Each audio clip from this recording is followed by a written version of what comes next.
Justin here with the Atlanta Brick Company, and I done heard that a lot of you out there like Bionicle. So if that's true, we have a huge treat for you today. We are going to inventory a Bionicle set, and because I am very much a novice at this, I brought the Bionicle Expert. Yes, On Hill has returned. People have loved your podcast. It's the most viewed vodcast that we have done so far, so thank you for gracing us once again with your presence. We have a set that came in, and this is set 8924 Maxilos and Spinax from 2007. From 2007. And I have never done a Bionicle set. I've only done regular system blocks. I've never even done a technical set. So I'll run you through kind of my mental process, and you tell me if anything's different when dealing with Bionicle. Is there subtle nuances that change? Okay. So number one, when we get just a box of pieces like this, we look for, okay, do we have the box? Do we have the instructions? Does this look complete? And one of the major things we look for are rare pieces. Now, I don't know Bionicle, so I can't tell you what's rare or not. I mean, I know it a little bit. Like, I know that's pretty common in that color. That's pretty common in that color. I have a bunch of those at home. But as far as, like, this little spiny piece, I have no idea. It looks like there's 2 or 3 in this set, so I would have to then go through and say, okay, how hard are these pieces going to get? Do I think we have them in the graveyard? Is any of that different when dealing with Bionicle? Yeah, it is. So first of all, in the masks. The masks are one of the most, usually the rare pieces. The mask. The mask, for example, this guy over here. So none of it, he's really not rare. The only rare piece would be this, but this is what people usually want. You told me people have paid up to $300 for that mask. For this mask, yes. And we happen to have 3 of them. So once again, I've said this before, incredible. But what rare set means has changed. It really has. My idea of what rare is has completely changed working here, because this guy's supposedly pretty rare, and yes, the most sought after Bionicle mask. We have 3 of them. And we're selling this completed guy for $250. $250 for that. So if you want them, actually, because of you, one of them has sold. Yes. As of today, as of like an hour ago. He On Hill came in, he saw that we had 3 of them. He texted the right people, posted it on a Bionicle forum, and bam. Yep, I have good connections. So, he has very good connections. Tomatanui is one of them sold. So if anybody's interested, we have 2 more still available, and we ship out domestically and internationally. And this comes disassembled, and we make sure it's all complete in there. Yep. And we don't have the boxes or the books. We do not have the boxes or the books. Okay. Yeah. But he knows these sets, so he will make sure they're complete. I will make sure they're complete. Once I disassemble it, I'll make sure, like, a double check and make sure everything is still there. Yeah, if you're paying that much money, yeah, you should get a completed figure. Pretty sure it's complete. So, let's talk about, let me see if I can pronounce it, Bionicle Maxilos and Spinax. Yes, you got it. It's one of the easier names to pronounce. Yeah. So, don't worry. Don't worry. Okay, so you said number one thing, make sure the mask is in there. Yes. Now, let's say the mask isn't in there. Do we have more of that one? Do you know? Maxilos' mask isn't the most rare mask out there. And Spinax's head is very common, but in this color, it is slightly more rare than others. That might provide. How about the projectiles in that? Oh yeah, those are pretty common. Those what was it, the Kordak blaster? And it comes with it comes with all the Toomari. So it should be pretty easy to get. Okay, all right. Yeah, I've taken a shower this week. So, all right, let's bust them open and see. No, that's not the mask. That's the shoulder. Oh, is that it? Yep, that's it. All right, here we go. Okay. I always thought the masks were super rare because the masks were very individual to the character. But you said that one isn't that hard to come by. Have they used that in other sets in that color? No, it only came with this guy, but some masks are just more, like, have more story value than others. So they're more sought after. They're more sought after for the story, not specifically so because... it's not that Lego made less of them, it's that more people have them and are unwilling to part with them. Got it. Okay. So your professional assessment, I see we have all the projectiles. Do we have to test to make sure this works? Do they typically break? If this is dipped in water, actually the advertisements, it shows that the tow are shooting this in the water, but do not do that because it will rust the spring inside. Really? Yes. So, but this one should work. See if uh-oh. It tends to is that normal?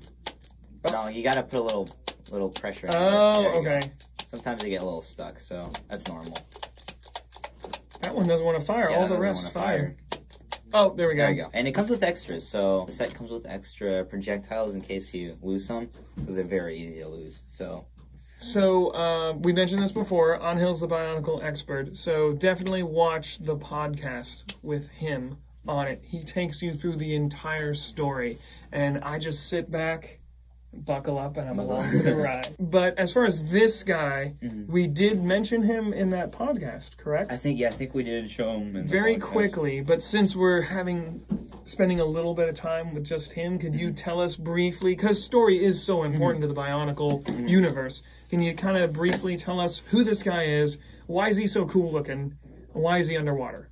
Okay. So first off, the original Toamata we started with, they had been defeated by the Paraka, and the Matoran, like the little villagers, 6 of them decided to go out and look for the Toamata and save them, and they actually turned into Toa on the way there. And so now that they're like the second team of Toa, and they went to the island of Voyanui where the Toamata were, and beneath the island there is the island of Marinui, which used to be part of Voyanui, if I'm not mistaken. But due to something, I don't remember exactly the specifics, but it basically sunk to the bottom. And so now everyone they lived on there lives in an entire bubble of oxygen, and their little cities are inside there. Oh, okay. So they don't breathe water. Yeah. They're not fish people. That's why it takes place down there, because the Mask of Light actually falls into the water and goes down there. So Maxilos, so down in the depths of where Marinui is, there is a famous prison, the equivalent of Guantanamo Bay, but in Bionicle, called the Pit. That's where the worst of the worst would go, and they'd be sent there. And Maxilos was one of the prison guards. Oh, he's a prison guard. Okay. He's a prison guard, but he's a robot, which is weird because all of them are actually living creatures, just with mechanical parts. So Maxilos, it's actually Makuta. So Makuta, the main bad guy, everybody thought he was dead, but apparently he's not. He somehow managed to save his sort of essence, and he put it inside the robot, and so now he's looking for the Mask of Life, which is this very mask right here. $300 mask. We have 3 of them. Makutas are searching for this, so he goes, takes over the robot. He goes to stop the Toa from obtaining this mask. Okay. Now, did people know, I mean, when he was a fully robot before Makuta took him over, did he act differently? Did he talk like a robot? Yeah, he was just like an automated, if I'm not mistaken, automated prison guard. So he would just like protect the jail cells of the pit, so make sure nobody got out. Okay. Did they know that Makuta had taken him over? Did he start acting differently or speaking differently? Yes, so the first time we knew that it was Makuta was when Matoro, one of the Toa, came and actually talked to him, and they had a little conversation, pretty long conversation, and that's where Matoro figured out it was Makuta. Makuta was basically explaining his plans and how he had already won. That everything had been planned out accordingly, and that he would eventually win in the end. So evil. Classic bad guy move. Over-explaining your plan. But then he did end up winning. Actually did end up winning, well, until, So the good guys rallied. All right, so we're looking for Spinax now, right? Do we have... Oh. Yes, we do. And that's a foot for his mouth? Yes, a foot for his mouth. Or a claw. Or a claw. Yeah. That is so cool. I love that. Look at that. Oh my goodness. That's so scary. It's supposed to be like a little... I don't even really know what he is. I think it's like a dog. Yeah.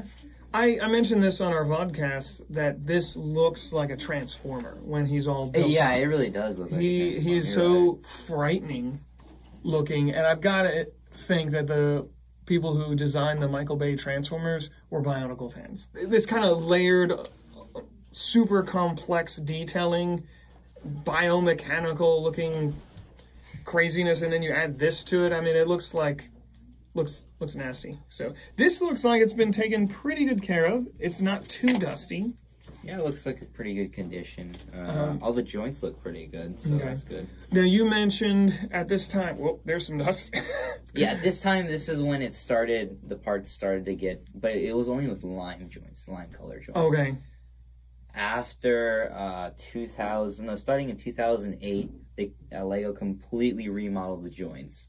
And they made them way thinner, like the part that connects to the ball joint, way thinner, because as you can see here, it's like pretty anemic there. Yeah. And so it was thinner than this, or this was the thinner? Oh, okay.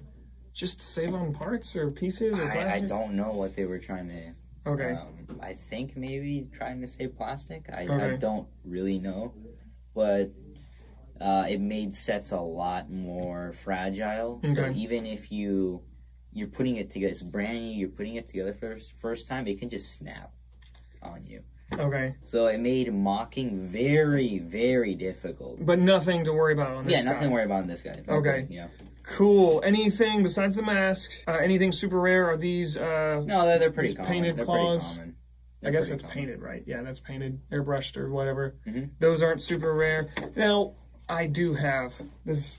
Side note, we're going off on a little tangent here. Okay. I do have this guy at home. On the vodcast I mentioned I found him for a sweet killer deal, but he was missing this gold-tipped claw. I had a black one at home that I replaced it with. How hard is that to get? It came on him, this guy, and also one of the Paracas. The Paracas are pretty cheap to get, and one of them had two of them, so I think it's relatively. So I could find it for a couple bucks. Yeah, probably. It'd be a lot more expensive than a black one, normal black one, but not too much. Okay. Yeah.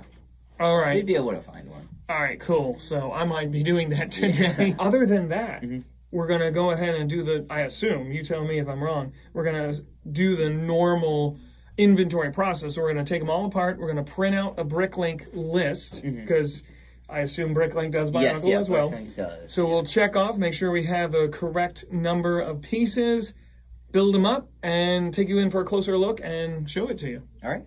All right, cool. Let's do it. 1, 2, okay, we'll cut. And there he is, Maxilos and Spinax, right? I would say properly named because of that. Man, I love the way this looks when it's all together. I love the use of the masks as shoulder armor at that point. He's got feet for legs, or for armor, yeah. The armor details, thighs, and because he's so big, they're using these, what do you call them? Piston? Yeah, the little pistons. Piston joints? No, hydraulic, yeah. Yeah.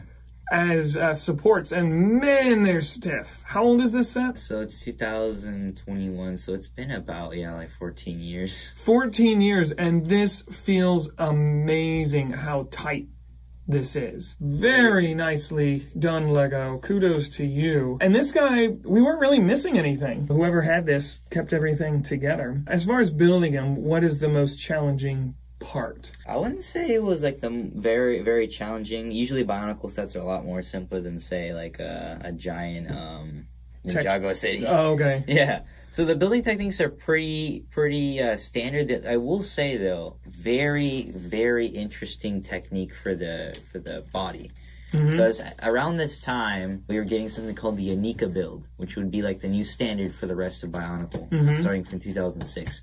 And this completely blew it out of the park. So we have, we got 1, 2, 3, 7, 8, 9, 10, 11, 12, 13, 14, and then with the hips, 15 points of articulation. Wow. That's way more than your average toe. And the hydraulics over here, too. Yeah, and that's for the hips. So the hips can also move side to side. So this adds for a lot more posability options, as well as the the shoulders also move independently. Wow. Now, was he the first guy, as far as the side crunch, was he the first guy that did that? I think he is the first... maybe the only? Yeah, maybe the only set that had this much articulation to it, besides maybe a couple other Titans. And that was my next question. He is considered a Titan. Yes, Titan. So other Bionicles are about this tall at this time. So this, in its time, would have been about $30. These two guys together. Wow, what a deal! That was quite a deal. So if you guys are interested, we got him. Let's focus on him for a second on the star. First. While you show us the posability, would you go through and explain what is the Anika build? So the Anika build it's usually consists of about like 3 main parts. So this part right here at the bottom, where the ball joints are, like the waist basically, and then it would consist of a here, I think we got Brutaka here. He's sort of a semi Anika build. So one of these torso pieces, it'd be this one or the other type. Is Anika named after one of the heroes they had? And they were all built the same? They were all built exactly the same. So that it's like the same, this piece, and then this piece down here. Or... The ones with the balls on it? Yes. Oh, okay, so that was new for them. It consists of like 2 parts, and then an armor piece that would go on top of all those 2. Oh, okay. And then standard, like these joints right here, and then... your choice of these like forearms. Do you feel like this is the era when they really hit the perfection of the old style Bionicle system? So this is more or less around the area of the pinnacle of the height of this system. This is one of the most loved sets at the moment. It's because it's such a unique build. So at the moment, the Anika build was pretty new. Later on, it would get pretty tiresome. They kept using it. This was one of the most creative. For example, the legs. The legs are really interesting. Although there are a little gappy in the middle, but the fact that it uses like 2 feet here to make a giant foot, and then using obviously more feet as armor and covering armor on the sides. And just the aesthetic and the build, like using so many different pieces. I mean, black, gray, and red. Black, gray, and red. Awesome. Good color scheme. If you take this armor piece off, you get to see it's a very simple but very effective build. Because then you got ball joint here, which allows for the movement from side to side. When I first got into Bionicle, I was on the CCBS system. First, when I got them, I was like, these are really cool, but they seem kind of stuck as what they are. I didn't really understand the variability and the compatibility and how you could really make what you wanted. I was used to the system, so I was like, this doesn't really work. There's not as much to play around with. And then the more I bought, the more I realized, oh, that's how they do it. And then then I started going backwards and buying, thanks to the Atlanta Brick Co., buying some old Bionicle pre-CCBS. And seeing things like this just blows my mind. Yes, this is some of the best of their building system. So of the G1 building system. Okay. Yes. So this was an example, and then also Brutaka is another example of a really good system, and then also this guy. Okay. This is too big for the camera. Yeah, too big for the camera. But basically, 2006, 2007, and 2008 were the best years build-wise. And these guys are all Titans. Yeah, they're all Titans. Were these guys all in the same year or close to it? No. That big guy and Brutaka here, they were from 2006. Okay. But they're more or less the same story trilogy. They were in the trilogy. Same arc. Yeah, same arc. Okay. Anything else you want to show us on him before we move to Spinax? I think he's pretty... I think we're good for now. Yeah, I think we covered him. It's amazing by just layering the armor how you get a different effect to it. I mean, like this guy and this guy, that's armor pieces we've seen a million times, but because the way they laid them out, when they show, because the way they laid them out together, he has that wider chest, and then you've got these pistons or hydraulics making, giving him that V-shaped, masculine, evil-looking body, so Looks pretty cool. Finally, moving on to Spinax. His faithful hound. His faithful hound, yes. So, as we mentioned before, he has like a little claw/foot for... It fits like almost perfectly. Oh my goodness. They planned that. I think they did. That was really terrifying. Well. So this head is also used on, I believe, Takodox and I don't remember the other Baraki. But it's a very common head, but the fact that this claw, which was made like way earlier, fits almost perfectly seems very planned. Is he the only one of the guys that use this head that used this technique to have a lower jaw?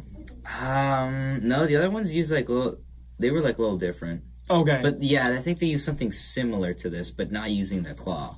Okay. That's cool. And you want a dog that can bite.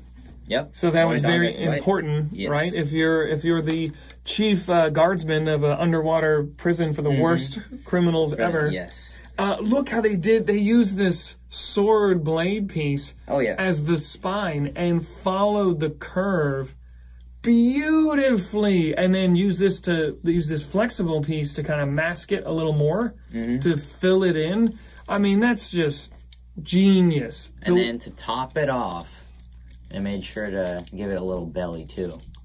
So it's just not just a technique beam sticking out, but it's an actual like armor piece to cover it up. So very well built little creature, and just adds to the world building. The creatures would be called Rahi. So in 2001 they started the trend of using animals and adding animals to the.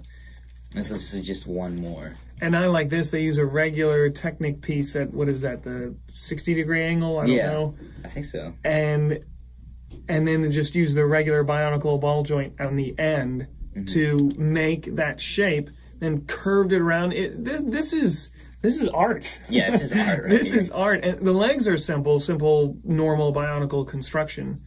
But man, that torso. And you still have all this mobility here and those evil, soul-devouring red eyes. I mean, wake up to that tomorrow. It's, oh my goodness. So these things are awesome. Yep, and then we got the pretty awesome chain pieces that they introduced in the year before, in 2006. Were these new for this era? Yes, that was new for that year. Okay, and it only came in a couple of colors. Yes, it came in like green, and then also blue, I believe, and then silver. This also came on Gadunka, the big, I don't even know how to describe him. Yeah. Gadunkadunk? Yeah, Gadunka. That is hilarious. Yeah, but these two guys paired together for $30 back in the day. This was a good deal. Dream team. The dream. And you had the playability with the shooting, and this guy could come and bite your heroes. Oh yeah, and then you got his giant lance. Nice. Very nice. He uses that for fishing, right? He doesn't use that on people. Right? Good boy. Who's your good boy? Who's your good boy?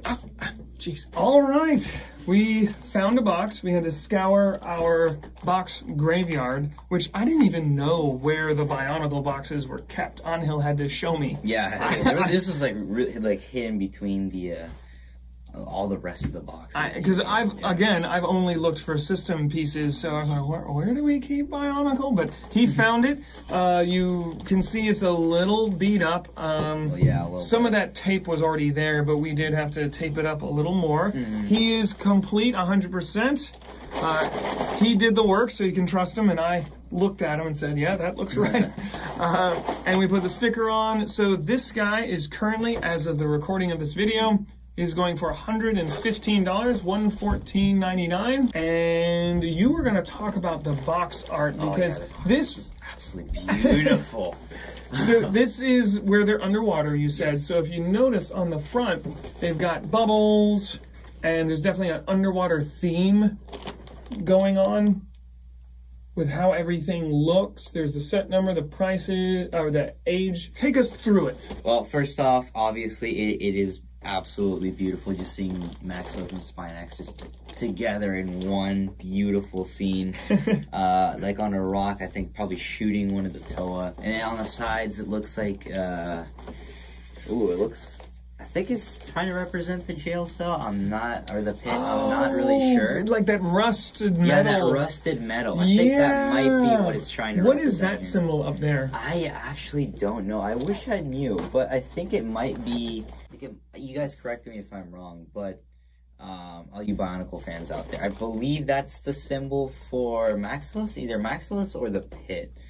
One of those two. Okay. His weapon is glowing green on the front. Did that happen, or was that just from the box art? I think so, because it was antidermis, I believe. There is like two types of energy, like antidermis and protodermis. I believe that's what it could be. On the back, we've got these beautiful renderings. Here, what are Voya? So this is the island that I was mentioning before, Voya Nui. And then here is Mari Nui. So as you can see, this actually used to be up here, but it due to some, I think it was the Great Cataclysm, it sunk down to the bottom, and then this is where the inhabitants live. And then this is more like an beautiful art, I think by Christian Faber, if I'm not mistaken. Was he a regular Bionicle artist? Yeah, he was one of the guys on the team that did the art. Okay. And everything, and if I'm not mistaken, correct me if I'm wrong, guys. So this is basically the little bubbles that the Matoran would live in. So very nice world building on the box. And then on the very bottom, we have Gadunka here, and we have Hydraxon. He was the same guy who also trained the Toamata. Okay, and who is Gadunka Dunk? Gadunka, he was actually just a normal tiny Rahi that touched the Mask of Life, and he got mutated into this giant creature, and so he's just kind of protecting the Mask of Life, so you basically have to go through him if you want to get to the mask. Okay, so he's not good or bad, he's just kind of there, he's neutral. Okay. Was this guy Titan as well? Yeah, all these were other Titans. Oh wow. You said the Toa at this time, the main character was like this big at the time? Yeah. So this guy's definitely giant, awesome, and intimidating. You do not want to mess with this Warden. I know this is kind of a hefty price for a figure. If you're not willing to pay like this much, we do have 4 more of these guys, actually. We have quite a lot of them without the box, just instructions and the figure for about $100. So a little bit of a cheaper option. And we do have, actually, 1 or 2 Hydraxons, so if you guys are interested in one of those, and call the number.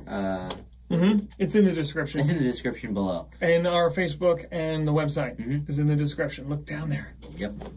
Check down below and call us if you're interested in any of these sets. Thank you so much, and thank you for gracing our brand new studio. This is our inaugural video for it. So we have these nice screens back here, and we'll change them out. We didn't have a Bionicle one, but we'll change them out for whatever we're talking about. Thank you so much. I think I learned a lot from you, as I always do. This guy takes you all the way, man. He's like a Bionicle professor. So I am your humble student. Thank you. So thank you so much. What are we gonna work on next? Ooh, we gotta take him apart. Oh yeah, we gotta take him apart. That's what we're working on next, because one of those guys, he's gonna be shipped out. He's gone today, right? Let's get that guy apart.